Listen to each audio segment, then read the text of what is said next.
हां हिंदी भाषा जी काही सक्ती केली जाते पहिलीपासूनच्या विद्यार्थ्यांना, तर त्याला विरोध होतोय. कलाकारांनी सुद्धा विरोध केलेला आहे, अनेक लेखकांनी विरोध केलेला आहे. त्याचबरोबर आता जे राज ठाकरे असतील, उद्धव ठाकरे हे सुद्धा रस्त्यावर उतरणार आहेत. काय तुम्ही कसं बघताय याकडे? त्यालाच प्रश्न सुरू आहे असं आहे की माझ्या मते या सगळ्यांचा आग्रह जो आहे तर प्राथमिक शिक्षणामध्ये हिंदी सक्तीचं करू नये.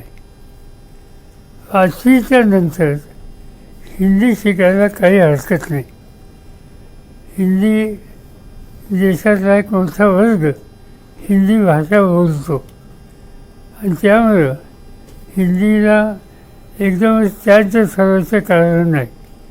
पण हे जरी खरं असलं तर मुलांच्या एका विशिष्ट वयामध्ये भाषा किती आत्मसात तो करू शकेल, त्याचा किती भाषेचा लोट टाकावा लागेल याचा विचारसुद्धा करावा लागेल. तो लोट टाकला आणि मातृभाषा ही बाजूला पडली तर हे योग्य नाही. आणि म्हणून 5वीपर्यंत हिंदी भाषेचा संबंधीचा हक्क सरकारने सोडावा. त्या ठिकाणी मातृभाषा हीच महत्त्वाची पाहिजे आणि त्याच्यानंतर पुढं जे काही करायचं असेल ते 5वीच्या नंतर कुटुंबाचे लोक त्याचा निर्णय घेतील. त्याला आमचा विरोध नाही.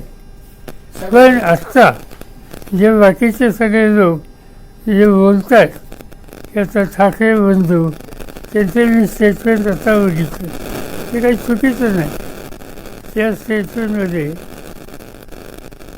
कोणत्या स्टेटला हिंदी आणि हवी आणि नको आहे या दोन्ही गोष्टी सांगितले आणि त्यामुळं त्या निमित्तानं महाराष्ट्रातले मराठी भाषिक एकत्र येत असतील, भूमिका घेत असतील तर ते मातृभाषेच्या दृष्टीनं चांगली गोष्ट. राज ठाकरे साहेबांनी 6 तारखेला